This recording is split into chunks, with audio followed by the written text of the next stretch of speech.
All right. So hopefully, my hope, my dearest, deepest hope, is that we are coming to you from Paris and that you're actually, that we're speaking French. To me, it sounds French, Yes, but yes. sometimes I forget what language I'm speaking. A lot of people have the translator on, so they comes across to them in English, but we're speaking in French. Yeah, so you may hear us in English because we have the auto dub feature on YouTube. But Max loves to make some noise. Sorry, but that's what he does. So yeah, we're in Paris. I had hoped, our apartment, our hotel room, were a little bit bigger, but it's not. So we're here in this little living room here, and then we're moving to another hotel in a few days, which will be a grand, big, old-fashioned hotel. So we're definitely, and we've been there before, so we're definitely having a huge living room there, and we've got to come to you live from there because, of course, Max, it's the Louis the 16th style there at the hotel, sort of. Yes, yes, yeah. I can hardly wait. That's coming up in a few days. What's happening today? Well, Max will show you his shirt in a moment, but first I want to go over to YouTube and check you out. So we're in Paris. We did an event last night at Paymium.com, which is the oldest running Bitcoin exchange in the world, actually, and it's based out of here in France. There were perhaps the oldest one would have been Mount Gox, but of course that no longer exists. It went bust. There was BTCE also may have been before Paymium, but they also got shut down by the FBI because apparently it was a front for just laundering some stolen Bitcoin from Mount Gox, right? So we were at that event in Paymium, so we met the Bitcoin community here in Paris, and that was fun. What were your thoughts on that? While I go check over at the YouTube and make sure everybody's over there and commenting and leaving notes. Oh yeah. Well, it was a lot of fun, and it was toward the Musée d'Orsay, and there was about 100 people there or so, and I did, was supposed to be 20 minutes, came out to about an hour of doing my stage presentation of Bitcoin maximalism, toxic Bitcoin maximalism, which is absolutely necessary in Bitcoin to fend off all of the worst projects out there that are always posing distractions for people, and the feedback was really good, and so I enjoyed it a lot. Yeah, I mean, really. So we heard from a guy over at YouTube. He does in English. He does the rabbit hole is his YouTube channel, but he doesn't. He said post that often now in English. He does it mostly in French and in Spanish at Découverte Bitcoin. But he was telling me that France, unlike the United States, is almost entirely shitcoins. And maybe 5% of the people in cryptocurrencies, maybe even less, he said, are into Bitcoin, and way more are into shitcoins. Because the biggest influencers here on YouTube are shitcoiners.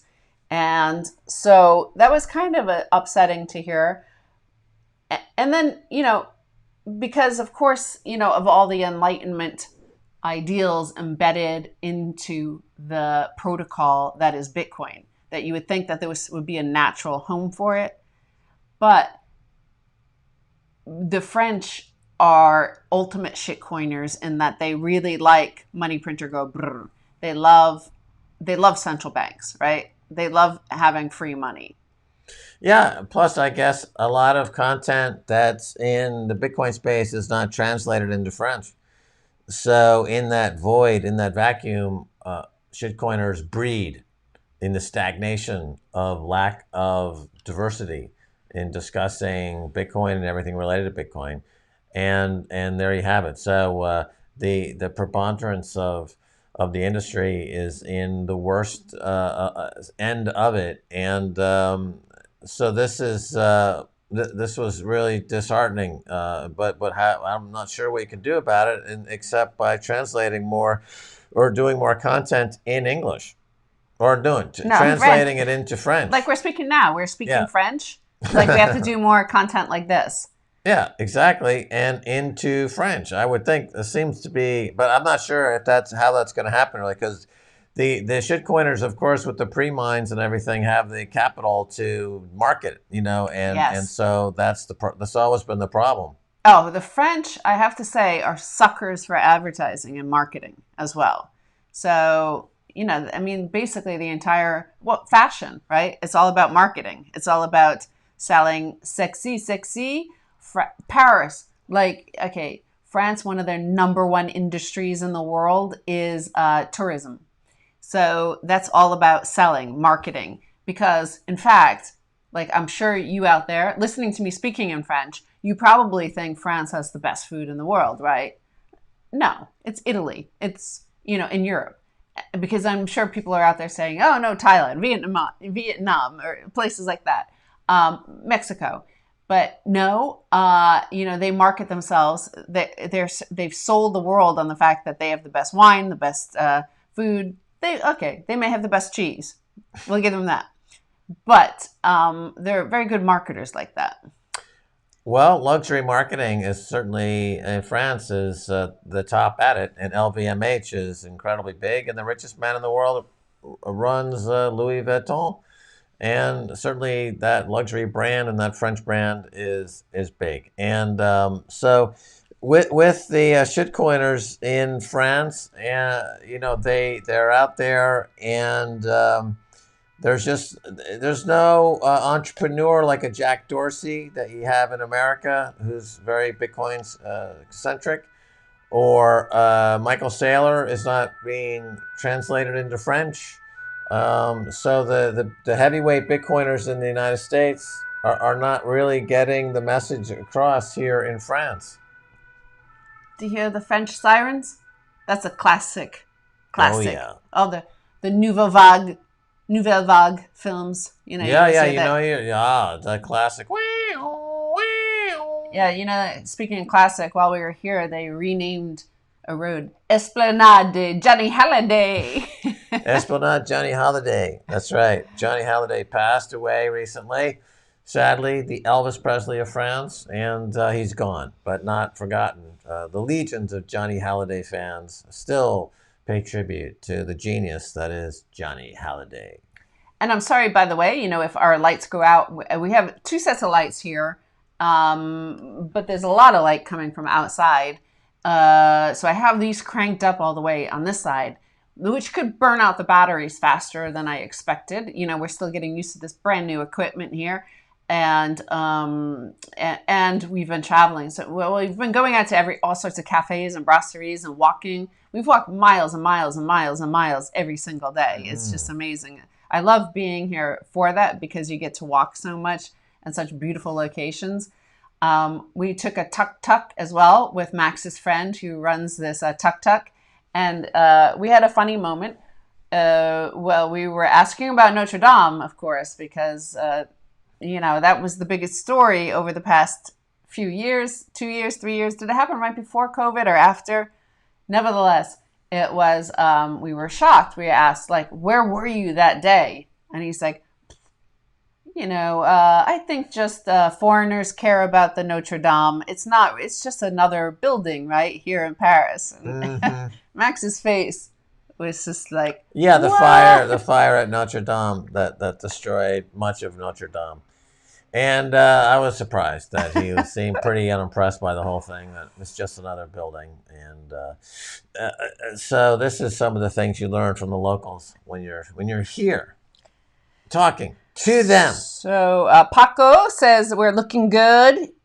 Somebody says, Dennis G says the USA has the best prisons. That's true. We do have the best prisons. Well, no. I mean, if you're going to prison, you'd rather be up in Sweden, right? I've seen when the Pirate Bay guy was in prison and they showed some photos of his room. It's like, like a room maybe this size is not very big in this little living room we have here attached to our hotel room. Yeah, their prisons there are like our Motel 6 in this country, or probably cleaner. Yeah, some of those other lower budget hotels, Hamptons Inn, Motel 6, those chains of hotels. That's about what a Swedish prison is like.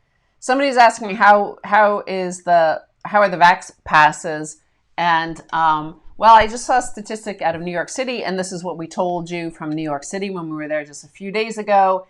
The statistic matches our impression, and they said that 11 out of 15 restaurants are not enforcing the Vac Passes there. Mm-hmm. And I would say it's about the same here. Maybe even like 12 out of 15 are not even asking for your Vac Pass or anything like that, or just a negative test result. Or even if they say pass sanitaire, what?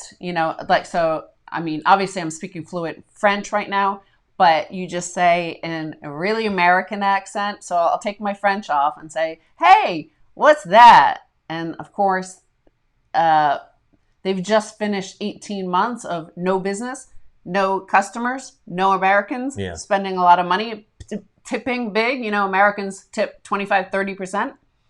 I do. And so they're not going to turn away a customer, right? So they just say, they have to ask though. So they ask, many of them, but many of them don't. So in the more touristy area where you might see more police, you'll see them ask more often. But I didn't feel like it was like as bad as what the internet said it would be. It was kind of like what I expected it would be. So I would walk into a cafe and they'd be like, pass sanitaire. And I would say, I was just here a minute ago. And they'd be, oh, okay, fine. And that's it. And that was it.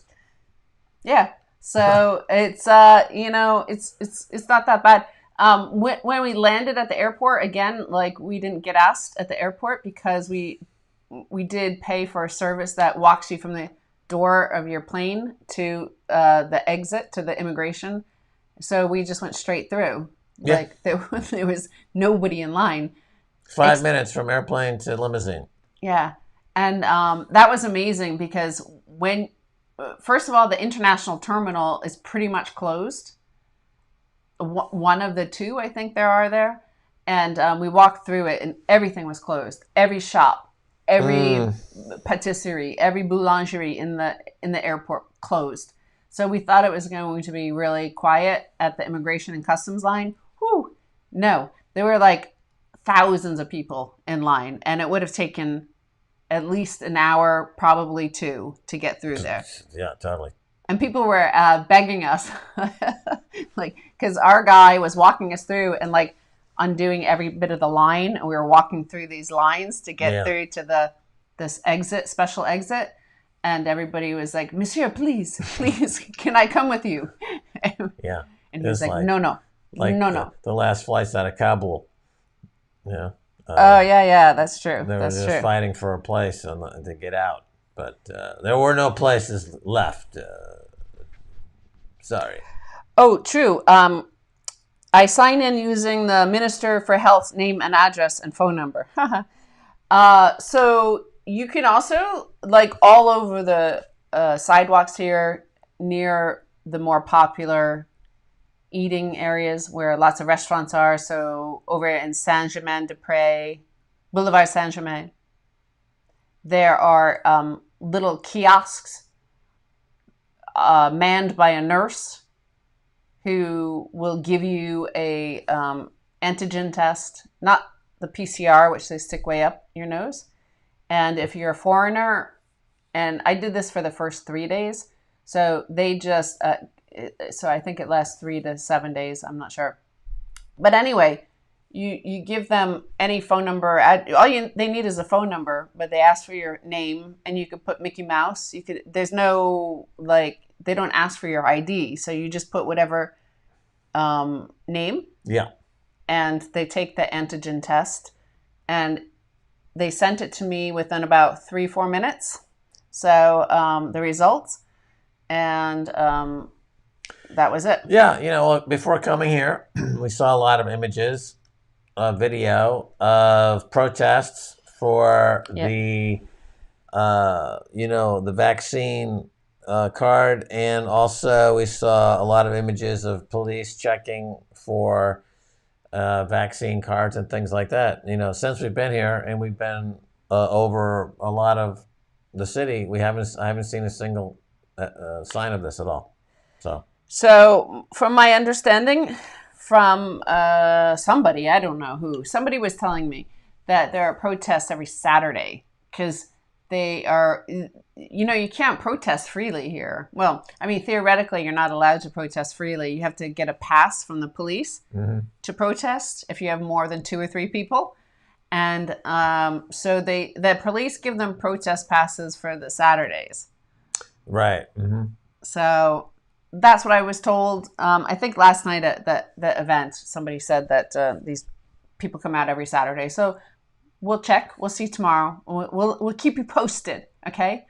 How's the stream, by the way? Because the internet speed isn't super fast here, unlike our studio that we have here. Oh, that's fast. That was the fastest I've ever experienced. Of course, everybody in like Scandinavia was like, big deal. We have that, everybody has that here. Yeah, exactly. But no. SwanBitcoin.com/orange pill. Yes. Well, of course, Swan, wherever we go, they are, sponsoring us. So use SwanBitcoin.com/orange pill if you want to stack some sats. And what about, speaking of stacking sats, what the fuck? Michael Saylor, another 5,000 Bitcoin, 5,005. Yeah, it's not going to stop, really. I mean, as long as MicroStrategy's generating cash, they'll continue to buy Bitcoin. So that's not going to change for years and years. And so the question is, when are some other companies going to join the party? Before it's too late. And, another theme of like Bitcoin being a peaceful revolution, just like the American Revolution was the successful revolution versus the French Revolution. Because the French Revolution, they had all the ideas. They're the ones that came up with all these Enlightenment ideas, and some of the Scottish people, those dudes too. And then they went a little bit too far, right? They chop off one head and they couldn't stop. Like it was thousands of heads. With my guillotine shirt. The guillotine shirt. They started chopping off the heads. Went a little bit too far. Repulsed the people. Had the assignat. Caused the hyperinflation. Right. Things went a little bit bonkers. And then the people wanted a dictator to restore order, like Napoleon. Right? The U.S., we didn't go too far, right? We said enough. Like once we kicked the Brits out, we said enough. But Bitcoin is the most peaceful of those revolutions. Not even a shot has to be fired. So when you look at the world right now, and you look at, El Salvador has obviously chosen the peaceful way out. And the global institutions are really angry with them. Well, those global institutions right now are in the process of agitating for more war, more Cold War, another nuclear Cold War. And I say nuclear the American way. If there's any Brit out there who thinks I say it wrong, from Paris. Okay. Or yeah, I guess that you'll do back, right? Anyway, so the thing is, we're here in France, and yeah, they're not happy with what's gone on. So what's gone on? Yeah, what's going on? Is that France had a deal with Australia to provide like a dozen submarines. It's a French-designed submarine.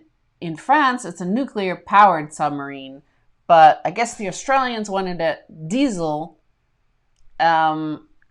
I don't know, for reasons, I guess New Zealand doesn't want their neighbor having any nuclear-powered submarines, and the Pacific Islands also don't want nuclear powered submarines in the region, obviously, because they were a testing ground for all of those nuclear bombs that were dropped on the area.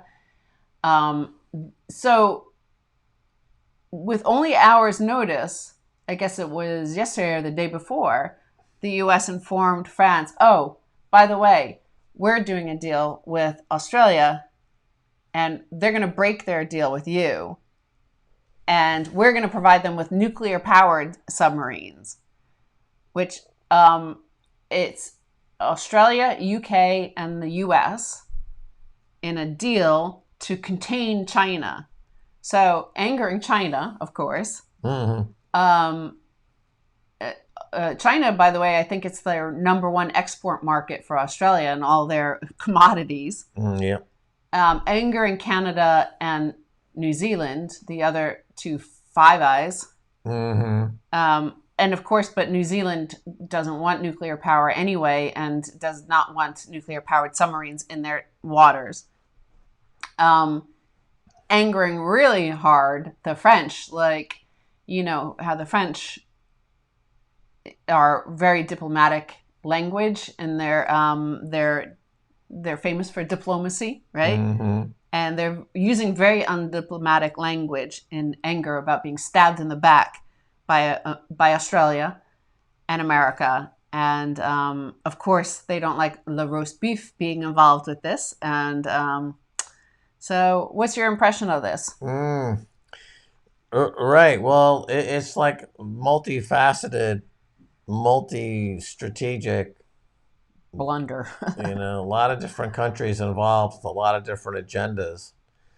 And so the Five Eyes group seems like that one is broken up now. There used to be a Five Eyes group, a joint cooperation and surveillance group. And it seems like that's broken up. China immediately perceived this as being a slant against China. Yeah, I would expect so. Right. So they ratcheted up the rhetoric about taking Taiwan. They said, yeah, I saw that. The more you guys mess around with this, the closer you're pushing us to take Taiwan.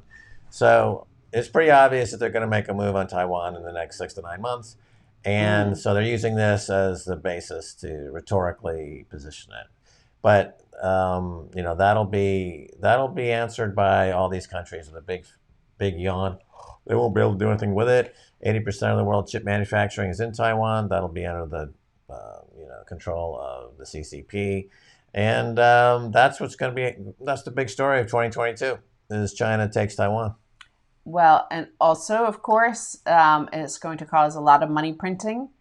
Is part of this whole deglobalization that we've been talking about and deflation. Of course, China has a bit of a deflation situation on their hands in their bond market and their property market. Yeah. It's hard. Anything from China is hard to get information. Dan Collins, I think, is pretty good at it, but still, it's it's just a different culture and different information that is leaked or allowed out. So it's hard to know the true situation. But from what I understand, it's it's partly political. The whole crisis that started with Evergrande, which is a huge property developer, is collapsing, and all their bonds, external bonds, were already trading at 25 cents on the dollar. Their domestic bonds that they've defaulted, they're not going to pay from yesterday.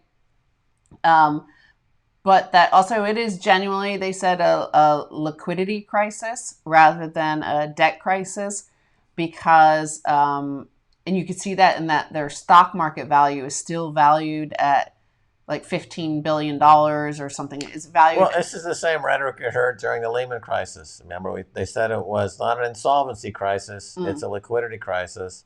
And so they had to go print trillions of dollars, and then they shot Lehman Brothers and Bear Stearns. And it is an insolvency crisis, and but naturally that's not what you want to tell people, that these big property developers are insolvent like Evergrande, but it is insolvent. And all the sister property developers in China are also insolvent. And China will engage in a bit of triage and some will get bailed out, just like we saw in 2008, and some will not get bailed out. So in the United States. So the question is, how much of a contagion is this? And we see it acting as a contagion within the big Chinese property developing firms. Their bond markets are starting to reflect that they're insolvent. And so then the question becomes, okay, does this go global?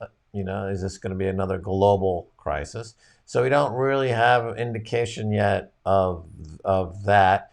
Watching credit default swaps, which are kind of the barometer in terms of credit risks in various markets around the world. They're not flashing global financial crisis at this moment. But, I think we also have the ingredients for that to unfold. And so that's certainly a concern. The timing in terms of from the last global financial crisis is about right, about 12 years later, as we've been saying for the last 10 years, that there would be another similar crisis within 10 to 12 years. So the timing is right, the cyclical timing is right, the irresponsible actions of the central banks definitely would precipitate a crisis. I see global debt is now topping $300 trillion, which is a new high. All the metrics that would reflect all economic activity in all major economies are all flashing in the red zone without an exception. So I think, and certainly in the confusion, that's when China takes Taiwan, because during the next crisis, when there's absolute bedlam, they're going to go take Taiwan, which would be a huge win for China. Well, if you tell people you're building nuclear submarines over the next few years that are going to be sent to Australia to contain China, they're going to do it now, right before Australia has nuclear submarines. So that's right. Of course, my home state of Connecticut will be very busy building those nuclear submarines. So I guess good news for that area to build those. But yeah. So smash the like button and like that, like. In the words of Jeb Bush, thumbs up us, man. Right? People are a lot of people are mentioning Norm Macdonald as well. Yeah, what about Norm Macdonald? He's died, sadly. Very funny guy. He passed away. He was only 61, and he looked much older than you. Well, he was, he had cancer for 10 years. And so that will definitely age you. But I can't imagine having cancer for 10 years and maintaining the level that he was doing and really not talking about it. I mean, think about what that does to your head, having cancer. I mean, but to be able to go out and do his job and be a comedian, that's really remarkable. And now people are looking back at his career and, looking at some of the bits and things that were the funniest. And, it is a great career. So, by the way, on Kai's Report, we just filmed some stuff. And we have some new guests that we've never interviewed before, including the CEO and founder of Paymium. Really interesting. So that the first part of that is out tomorrow. And then the next one is out on Tuesday. And then we speak to Alexis Roussel, who is a digital rights sort of activist, your digital identity activist. So your rights online as a digital identity should have as many rights as your physical person and your psychological person. I guess in the Swiss Constitution. So he lives in Switzerland. He's Swiss and French.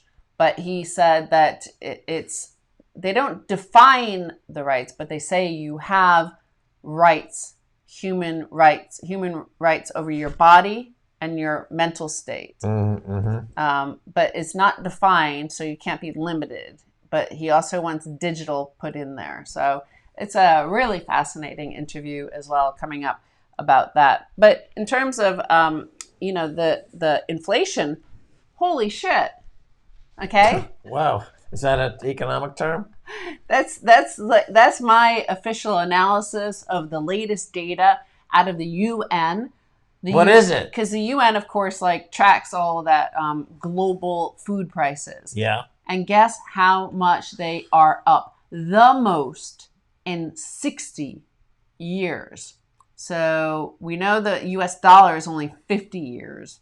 Yeah. So this is even before that, during the tumultuous time as we were going bankrupt, the US was going off the gold standard, the whole 70s and stagflation, higher global food inflation than that, up 33% globally in the past year. Yeah, it's a remarkable increase. And so the explanation given by policymakers and also with the price of energy is also up a lot. And the comments by President Joe Biden in relation to that. So as I said a couple of weeks ago, the mental gymnastics and mental linguistic contortions that politicians will use to try to explain while the price of food and energy are hitting multi-decade record skyrocketing high prices will be increasingly more arcane and increasingly more ludicrous. And of course, they cannot mention money printer go burr. They can never mention that the reason for all of this inflation is money printing. They cannot mention that. Joe Biden will never mention that. Jay Powell, Janet Yellen, Christine Lagarde, none of them will ever mention the cause is that the purchasing power of their paper money, as has been the case for 300 years without exception, always creates a problem with inflation.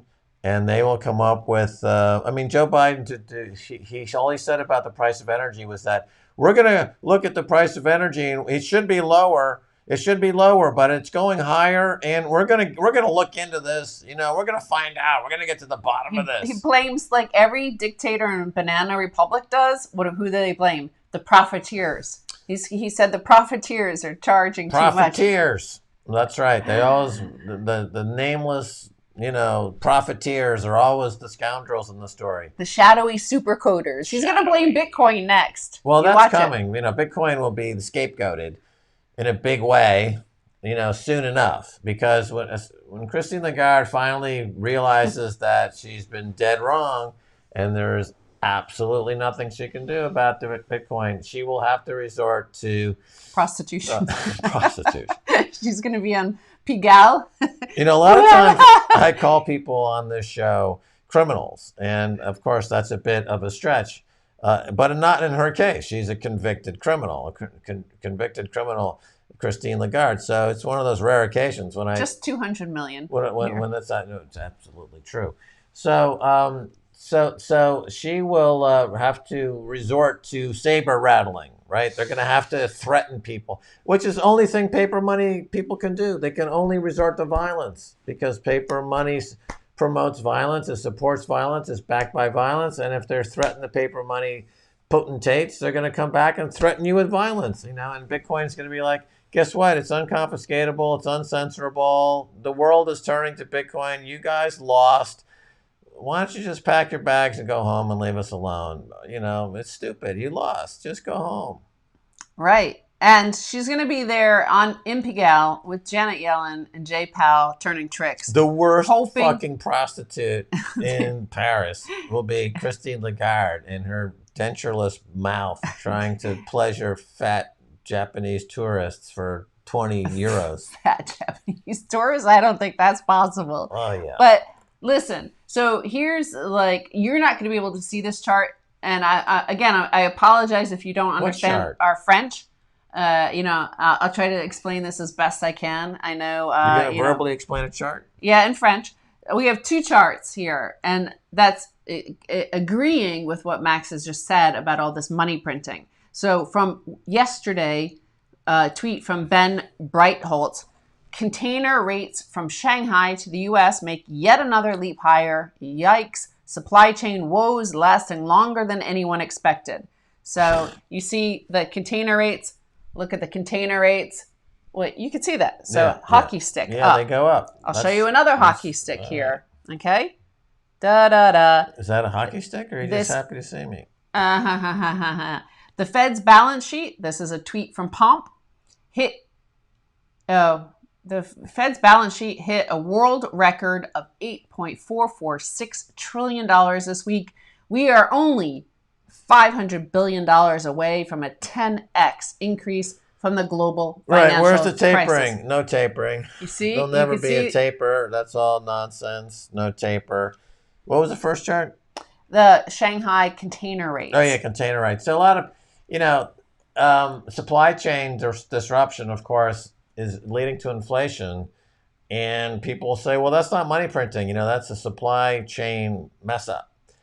And well, it is inflation because the inflation for the last 30 or 40 years has led to malinvestment, which means that all the Yes. logistics that should be in place to handle economic growth are not there working properly because you have all these white elephant and sweetheart deals and infrastructure debacles that are the result of easy money and central banks taking on hundreds of trillions of dollars worth of bad debt and money printing. So it is related to inflation. It is related to irresponsible money printing. It is related to rogue central bankers out of control.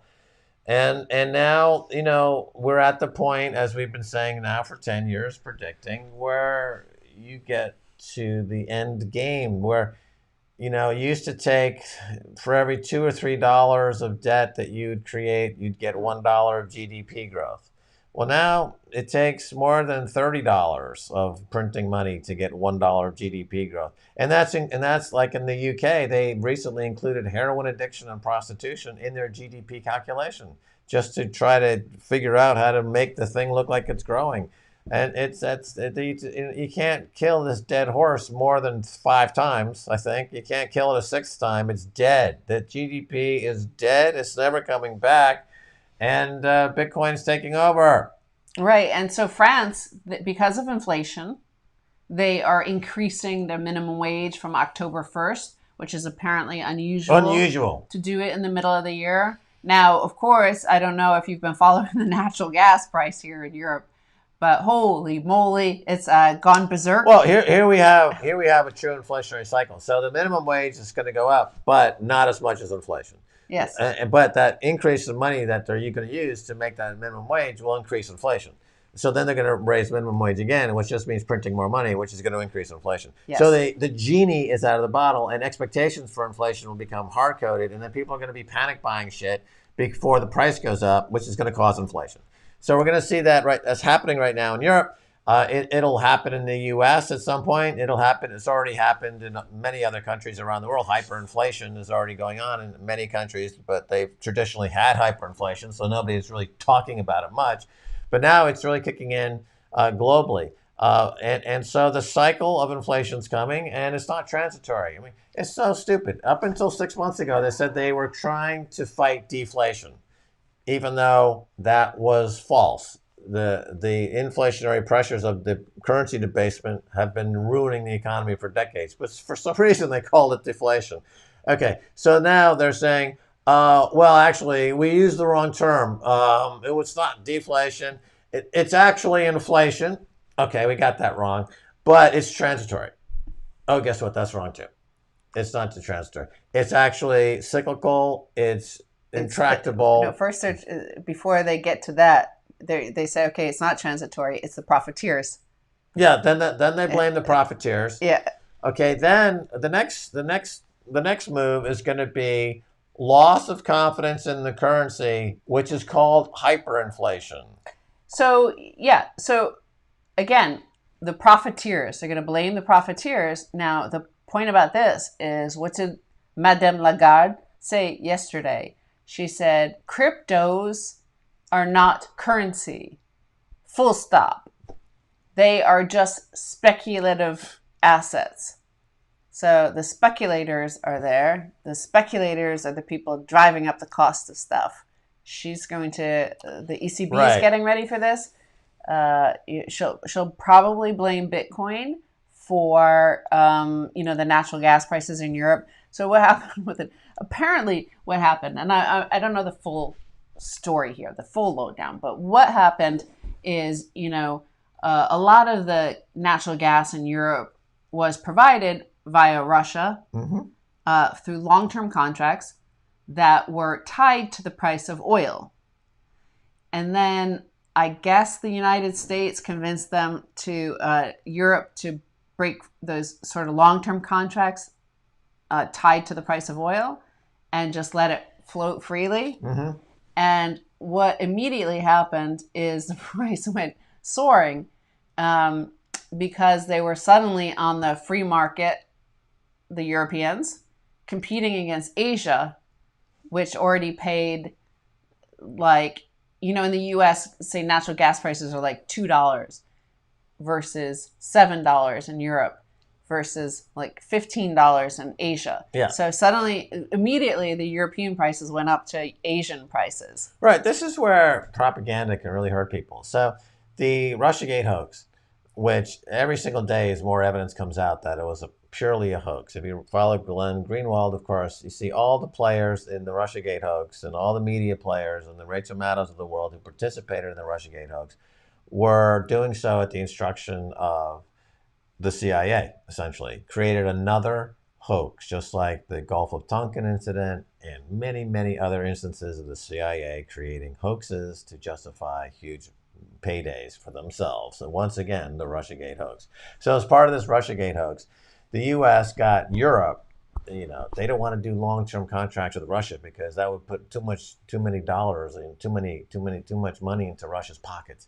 So just bust all those contracts and just go day-to-day cash market. Okay, no, we got your back. Don't worry, because we got fracking now, and we can always send over plenty of fracked oil or gas to you. LNG. Right. It costs 10 times more, but don't worry. We'll subsidize it by just printing more money, which will be absorbed by the U.S. taxpayers. So and we'll blame the speculators. Yeah, Russia. There's a PP tape out there somewhere, and so don't do long-term contracts with Russia. So Europe, stupidly, as if America is their friend, they're not, went along with this boneheaded scheme. And now, because inflation's kicked in and all that money printing is dropping to the bottom line and purchasing power is collapsing, energy costs are skyrocketing. So they have to go back to Russia on their knees, begging bowl in hand, begging for more gas. And of course, Russia's like, well, you broke our contract, so you get to pay the spot price now, sucker. Buy it for the real price, you fucking jackass. And that's what's happening. Yeah. Yeah. I mean, they're still buying natural gas from Russia, but they're just paying spot price for some reason. Like, if you're a seller, of course you don't want to let your buyer, if the buyer is like, no, I absolutely refuse to pay $2 for this. I want to pay $14. You're like, okay, I'm happy to take $14 for it. I was willing to give it to you for $2, but it's absurd. Whatever.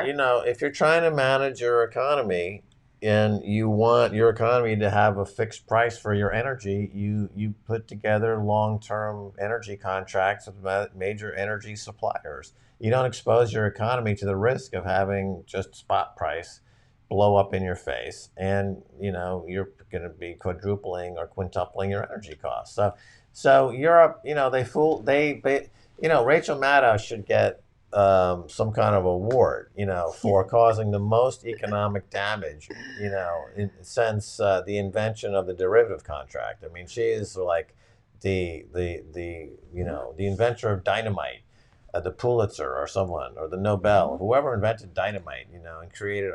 She's like done so much damage to the global economy. Wasn't it some guy named Dynamite? Who invented dynamite? Then they went on to create the prize. I think the Nobel Prize is from the Nobel family, and they made their bones with the invention of dynamite, I believe. I mean, I could have gotten that completely wrong.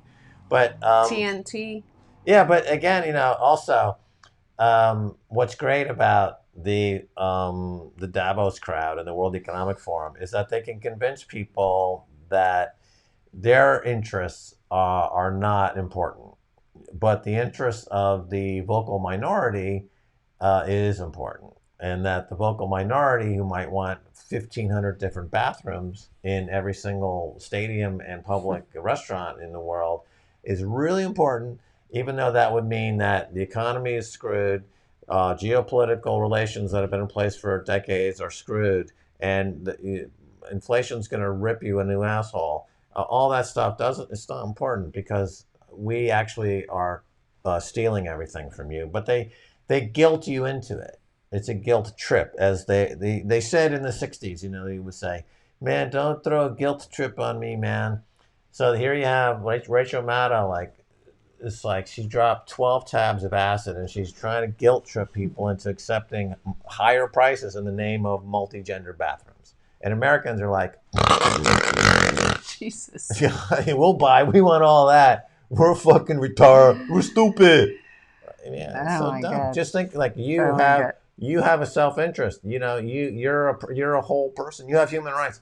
That's one thing about Europe, that they invented human rights practically, the modern era of human rights, and yet only after they went a little bit berserk for a few decades. yeah, and so but how they get tricked by some, I don't know, but they're paying the price now. So if they're Yeah, paying yeah. the price, they're paying the price. So that's life, baby. Well, I think it's hysterical in a way. Like, I think it's hysterical that the French were like, oh, we do not, they're very big on grammar and, Yes, the correct conjugation of verbs and stuff like that. Like, really specific about that. totally. So, and they were like, we need to get rid of Trump. Oh, Biden, it's going to be great. And then They were tricked Biden into shafts him right up there. Yeah, Shring. they were tricked into hating Trump. Trump, they don't know how good they had it, right? They were able to do a deal with Australia for selling 50 billion euros worth of submarines because Trump was busy on Twitter. Like, he could give a shit about what was going on in the rest of the world. But Biden comes in. They should have known, like, as soon as, like, the US generals and all the CIA and FBI wanted Biden so badly. Yeah. The French are just so idiotic that they didn't see that they would end up being shafted as a result. They generally do get shafted because on the world stage like this. So this is not, this reputation of being surrender monkeys is not for nothing, right? There is some truth to it. So Macron will throw a hissy fit and he'll stomp his feet and he'll cry, a big crybaby, like he got thrown out of the Five Eyes Club and he's not part of the top table at the top address in the best restaurant in Paris at the moment. And but no one will take him seriously. Nobody will give him any respect. And meanwhile, in French occupied Africa, the 15 countries where French is spoken, they're all going to Bitcoin. Like in Senegal, it's becoming hyper-Bitcoinization. So they're going to lose their entire French colonial presence in a matter of 3 years, thanks to Bitcoin. Good. So Good. Christine Lagarde, what are you doing about that? You're like, it's comical to watch. I have to say, like, Macron was up at the Place d'Étoile today, where the Arc de Triomphe is. And what you see there is it's covered, right? It's a Cristo. And Macron was there. And I saw a video of him being chatting to Christo's nephew, who apparently is French. But they were speaking in English. But I could see, like, Macron's face. Like, he just looked so distracted and like distraught, like, and I assumed it was about this big deal. Like, the French are really upset with this, and he just seemed just wrecked, they got cuckolded. He got He's cucked. A jilted lover. Like, if you go to America, every movie's like about Bruce Willis or Arnold Schwarzenegger, and they're blowing up the world. In France, 90% of the movies are French men getting cuckolded by their wives. Yeah. And it's the same story, the same actors over and over again for 40 years. This poor French sad man whose wife has cuckolded him is sitting around smoking cigarettes, and he pals around with his other French buddy, and they go down south to Provence and they meet hot chicks, but they don't get laid. And then they realize that there's more to life, and they hug their kids and they hit the end. That's 90% of French cinema in the last 30 years. So it comes, again, it's not from nowhere. Macron just got cuckolded by the Five Eyes group. They're all fucking with each other and having a lot of fun, and he's out, in the rain, like Hollande. Remember that image of Hollande in a tank wearing glasses in the rain? Yeah. right? Any sane person who wasn't cuckolded would take their glasses off and not stand there in the rain having their glasses be rained on and look like Peter Sellers in some Pink Panther movie. But there he was. We did learn that Hollande was the only French president ever in history not to seek a second term. This guy was really, really bad. But okay, Macron just moves right in to chief cuckold in chief, and he looks like a dope because he's French, and that's just the way French. But you know, it's the cheese is great, the bread is great, and the architecture is great, and the language is fun to try to speak, and it's a fun place to visit. But I wouldn't want to be French. Yeah. Well, we're speaking French. Can you understand us? Is the YouTube live dub? Does it sound like us? Like, I don't know who's doing our voices right now. No, I can't imagine. I'm a completely One day it'll be like that. I think so. Yeah. I thought that was today. Oh, I mean, one day it'll be like that for everybody. Oh, right. Not just a special technology that we have. Oh, yes. Like, Yes, mon chéri, No, mon you petit can- pamplemousse. You can tell. Je t'aime, je t'aimerai, je t'aimerai. You can tell we're not speaking French because if we were, we'd be like this. Everything is like, oh no, no, no, no, no, no, no, no, no, no. They're always saying no for everything. So Their lips, the language is constantly being filleted. No. They don't just talk words; they blow words. No. That's why a lot of people are hesitant to speak French because they think it's overtly sexual in that way. Yeah, whatever. Yeah, I thought the lights would go out by now. So I was, So I'm going to look over here and I'm going to look in the comments, and you better have some interesting questions because I'm looking for your questions, because otherwise we're going to go out, have some champagne and foie gras, sauterne, and, just be like French.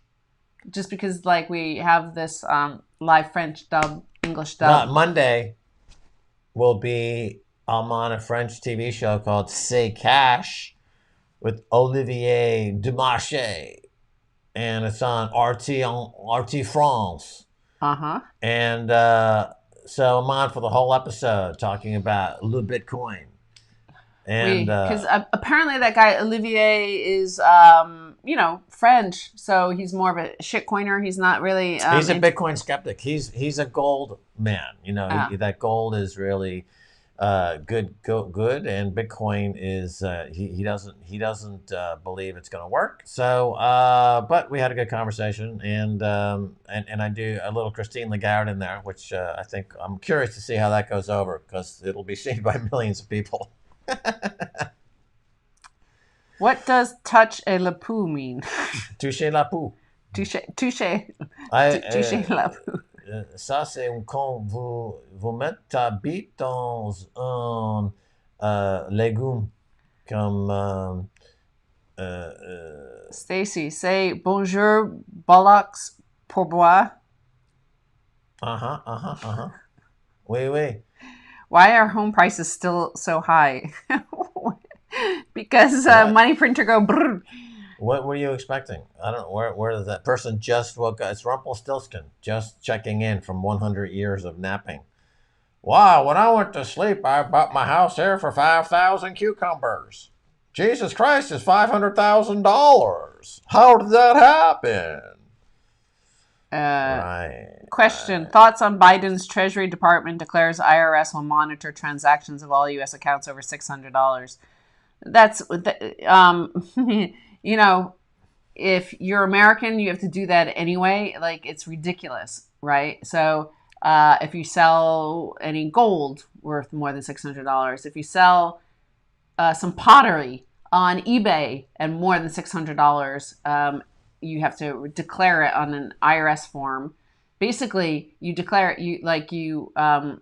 The seller and buyer both have to do it, right? You have to, right. Well, they need to hire a lot more IRS agents. They'll need to hire 100,000 or more IRS agents. And how are they going to pay these IRS agents in fiat money? And how are they going to? Where's that fiat money going to come from? They're going to print it.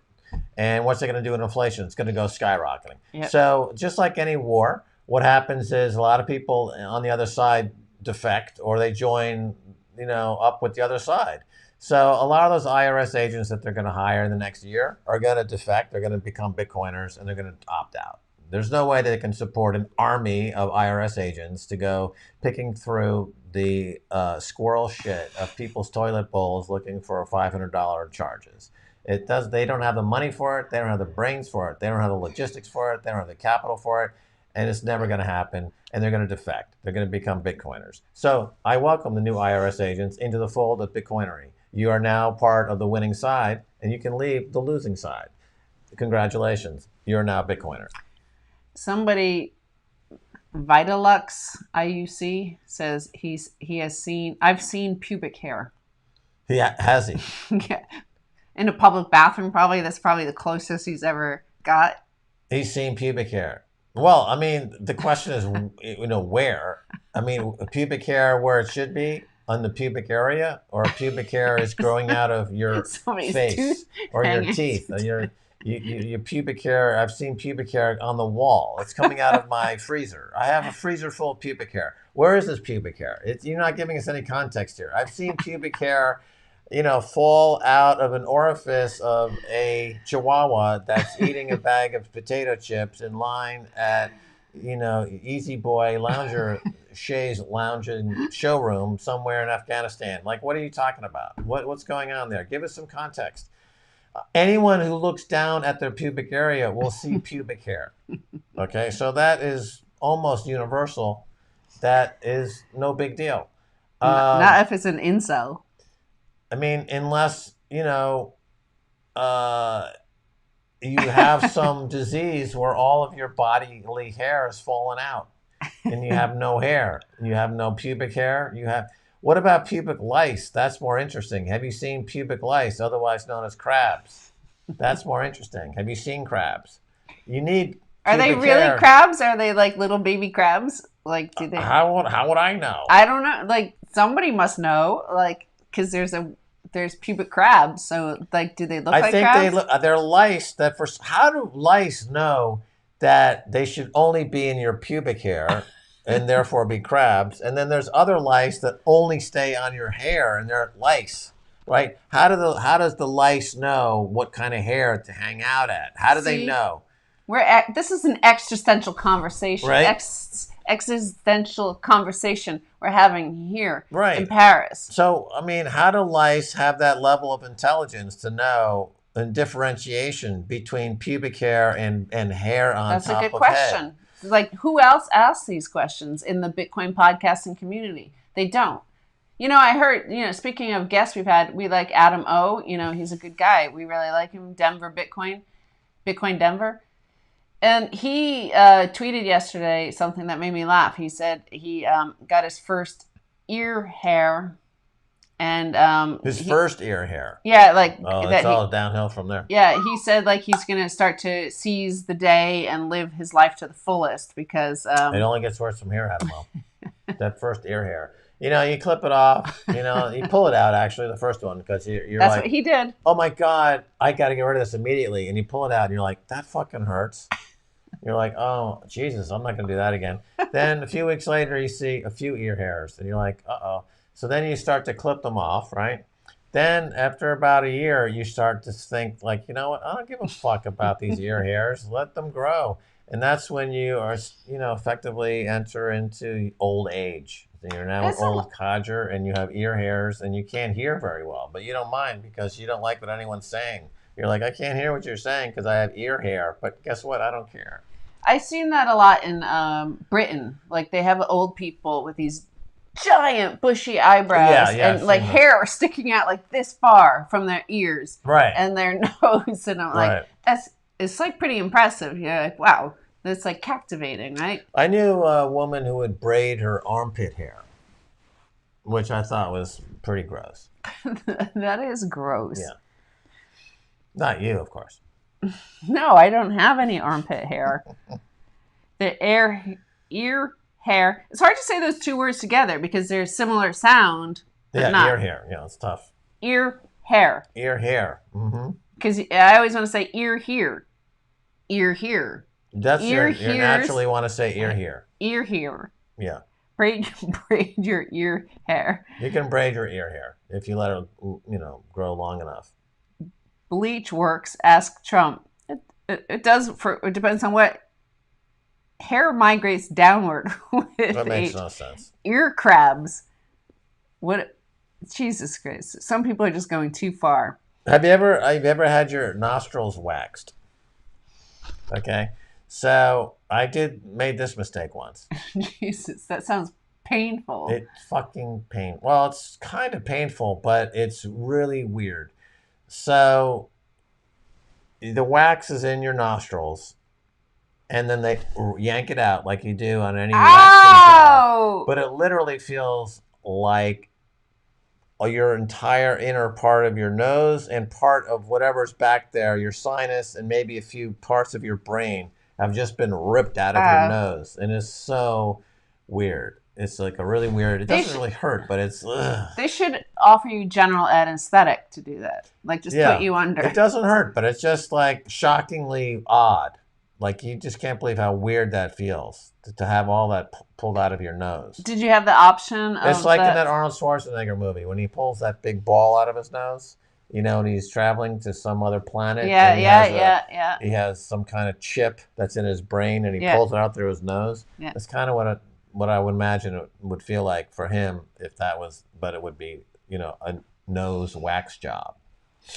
Again, you don't hear this sort of content on other Bitcoin podcasts. So, make sure to go subscribe. Make sure you hit notifications because, God damn it, we need to get to 100,000 numbers. It's like subscribers. We just get closer and closer, but never get there. Zeno's paradox. Yeah. Well, it's also on the back end, YouTube has, they're saying they've been like purging all their fake the fake bot with like bulimia accounts. They've got bulimia. They're purging, yeah. So it's one of those. So we go like gain 500, lose 200, gain 500, lose 300. So it's always so those Google guys are in the bathroom forcing the vomitation. Something like that. I see. They might be the ones that saw the pubic hair because they were in the bathroom. Yeah, they're like, I just saw pubic hair. I'm purging followers from Marshville podcast right now in the men's room, and I saw some pubic hair. It says Sergey YouTube guy. Sergey YouTube guy.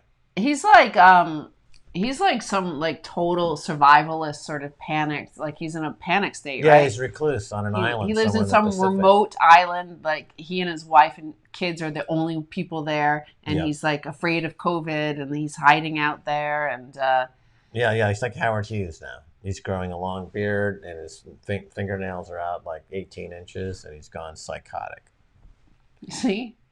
Yeah, he saw some pubic hair. And he saw some pubic hair. He's probably crazy, and he's the one there sitting there telling us, like, I see some pubic hair. Right. Anyway, he's surviving on pubic crabs. That's the diet of only pubic hair crabs. So what good are his billions, right? Sitting there, same thing with Howard Hughes. It doesn't. You can have billions and billions, but once you cross the threshold and subsisting only on pubic hair crabs doesn't really make any difference. And that's a good point to wrap this episode up. It was quite an inflationary episode. We covered the inflation. The content kept getting longer and bigger and more... inflation. The content was inflated. The content was inflated by you, the audience. Sometimes we do a lot of conflation. Like we take one subject and we put another subject and we conflate them. But at the end, it nets out as inflation. No matter how much conflation you do, it always ends up being more inflation in the content creation game, because even conflation takes more time, and more time is inflation in this game. If it were a mathematical formula and you were trying to put it on a page and you could conflate different formulas, you'd have to take up less space perhaps. But in this game, there's no way you can go backwards through time. It's always going to create more content, no matter how much conflation you do. Exactly. This is inevitable. It's inevitable. Oh, I guess that's it. Okay. I have to bring Max back to the asylum here. I've got to go back. Wave goodbye.